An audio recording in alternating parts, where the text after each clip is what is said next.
السلام علیکم ورحمۃ اللہ وبرکاتہ۔ Doctor Abrar Ahmed Awan from Alawan homeopathy clinic Dina. آج جو ہم ایفورزم ڈسکس کرنا ہے وہ ہے ایفورزم نمبر 50، اور ہم نے 49 کے اندر ڈسکس کیا تھا کہ نیچرل کیورز یا لمیٹیشنز آف نیچرل کیورز۔ ہم نے کیا کیا کہ ان دونوں ایفورزم کا عنوان دیا ہے، وہ ہے 49 نمبر اور 50 نمبر۔ یہ دونوں ایفورزم جو ہے نا اس عنوان کے اندر آتے ہیں، لمیٹیشنز آف نیچرل کیور، یعنی نیچرل کیورز کا کیا ہے حدود۔ ٹھیک ہے، اب نیچرل کیورز کیا ہے یہ ہم آلریڈی پہلے پڑھ چکے ہیں کہ نیچرل کیور سے مراد وہ شفائی عمل ہے جو فطرتاً ایک انسانی جسم کے اندر وقوع پذیر ہوتا ہے جب کیا ہے کہ ایک مرض موجود ہوتا ہے، اور پھر کیا ہے اسی سے ملتا جلتا ہوا دوسرا مرض اس جسم کے اوپر حملہ کرتا ہے اور پہلے مرض کو وہ کیا کر دیتا ہے، ختم کر دیتے ہیں۔ اس کو ہم نے نیچرل کیور کا نام دیا تھا۔ اب کیا ہے ڈاکٹر انیمین صاحب جو ایفورزم نمبر 50 میں جو بتا رہے ہیں وہ یہ بتاتے ہیں کہ فطرت کے اندر کیا ہے کہ صرف اس طرح کے جو قدرتی مرض ہے جن کو انہوں نے ماربیفک ایجنٹس کا نام دیا ہے، ٹھیک ہے جی، اور یہ کہتے ہیں کہ یہ صرف دو طرح کی میازمیٹک ڈیزیز ہیں جو انہوں نے اپنے دور میں اسٹڈی کی۔ دونوں کے اندر جو ایک چیز کامن پائی جاتی ہے وہ ہے ایچنگ یعنی خارش۔ تو اب ایک ہے میزلز یعنی کہ چیچک، اور دوسرا ہے سمال پاکس یعنی خسرہ۔ اب کہتے ہیں کہ فطرت کے اندر یہ کیا ہے محدود ہے، ٹھیک ہے جی۔ تو اب یہ دونوں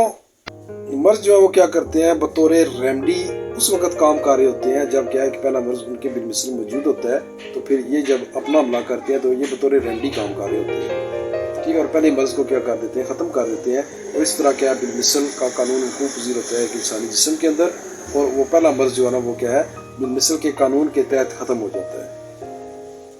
اب ڈاکٹر انیمین صاحب نے اس کے اندر جو ہے نا وہ چند خامیاں بھی نوٹ کی ہیں۔ وہ کہتے ہیں کہ نمبر 1 یہ ہے کہ یہ زندگی کے لیے خطرناک ثابت ہوتے ہیں بنسبت اس مرض کے جو پہلے کیا ہے موجود ہے، ٹھیک ہے جی۔ یہ اس کے اندر خامی ہے کہ یہ خود یہ ہے، یہ کیا ہے کہ چونکہ ہم نے اس کو جو نام دیا تھا وہ تھے میازمیٹک ڈیزیز ہیں، یہ سورہ کے اندر آتے ہیں، تو یہ میازمیٹک ڈیزیز جو ہے وہ کیا ہے زیادہ خطرناک ہے بنسبت اس کے پہلے مرض کے۔ تو وہ پہلے مرض کو شفا دے دیتے ہیں، اب یہ خود خطرناک ہے، تو وہ یہ جسم کے ساتھ چمٹ جاتے ہیں۔ دوسرا یہ ہے کہ جب شفا کا عمل وقوع پذیر ہو جاتا ہے اس کے بعد اب کیا ہے کہ یہ جو نئے مرض جسم کے اندر داخل ہوئے تھے ان کو اب شفا کی ضرورت ہے، اب ان کو ٹریٹمنٹ کی ضرورت ہے۔ اچھا، اب جو تیسری چیز ہے جو ڈسکس کی جا رہی ہے وہ یہ ہے کہ چیچک اور خسرہ سے مشابہت رکھنے والے انسانی امراض تعداد میں کیا ہے بہت کم ہے جن کو یہ کیا کرتے ہیں شفا دیتے ہیں، ٹھیک ہے جی۔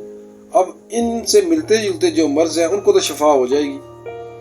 لیکن ایک جسم جو ہے وہ کیا ہے کہ چیچک اور خسرہ سے ملتے جلتے جو مرض ہیں ان کے علاوہ جو امراض ہیں وہ جب جسم کو کیا کرتے ہیں چپک جاتے ہیں یا ایک انسانی جسم کو بیمار کر دیتے ہیں، تو ان کے لیے شفا کا عمل کہاں سے آئے گا، ٹھیک ہے۔ دوسری یعنی کہ تیسری خامی نیچر جو ہے نا قدرتی طور پہ یہ بھی ہے۔ اور چوتھی جو چیز ہے وہ یہ بتاتے ہیں، وہ کہتے ہیں چونکہ یہ قدرتی مرض ہے، ماربیفک ایجنٹ ہیں جو کیا ہے جسم کے ساتھ چپک جاتے ہیں، میازمیٹک ڈیزیز کے طور پہ کام کرتی ہیں، تو یہ پہلے مرض کو تو شفا دے دیں گی، لیکن اب کیا ہے کہ وائٹل فورس ان کو خود بخود کنٹرول نہیں کر سکتی۔ جس طرح کے ہومیوپیتھک میڈیسن ہم جب دیتے ہیں تو وہ جسم کے اندر کیا ہے کہ ایک آرٹیفیشل ڈیزیز پیدا کرتی ہے اور پہلے مرض کو ختم کر دیتی ہے، اور اس کے بعد اب جو دوسرا مرض ہے وہ کیا ہے کہ اس کو وائٹل فورس خود بخود قابو کر لیتی ہے، لیکن یہاں پر ایسے نہیں ہے، ٹھیک ہے جی۔ اور کیا ہے کہ 5ویں نمبر پر جو ڈاکٹر صاحب نے بات بتائی ہے وہ یہ ہے کہ جب کیا ہے یہ مرض جو ہے کیا کرتے ہیں کہ پہلے مرض کو تو شفا دے دیتے ہیں، لیکن اب ان کا ایک اپنا ڈیوریشن ہے، ایک اپنا ٹائم پیریڈ ہے، یہ 10 دن ہے، 15 دن ہے، مہینہ ہے، جو بھی ٹائم ہے، تو وہ یہ کیا کرتے ہیں کہ وہ اپنا ٹائم پورا کرتے ہیں،